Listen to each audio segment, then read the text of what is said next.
पश्चिम टोला में सूरज कुमार राम जी के घर पे आए हुए हैं। इस रास्ते से जा रहे थे तो यहाँ भी ये दो बच्चे थे, तो हम सोचे कि लोग कभी पेंसिल अपने तरफ से दे दे।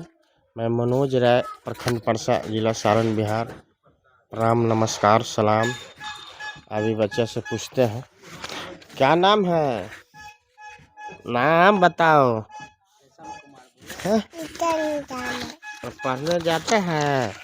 हाँ, ये लो, ये पकड़ ले रहो। तो अपना नाम? उत्तम कुमार। पढ़ता है? हाँ। कौन स्कूल में? सरकारी स्कूल में। सरकारी स्कूल में। कुछ याद है पढ़ता है तो सुनाओ तो तनी। 2 का 2 2 3 4 2 3 6 2 से 8 2 15 2 से 22 2 से 14 2 16 2 9 18 2 20। और कुछ याद है ना? बढ़िया से पढ़ना है ना। आप फिर आएंगे ना तो कापी देंगे, पेचे बढ़िया से याद करके रखना। आएंगे तो पूछेंगे तो कापी देंगे। नमस्कार।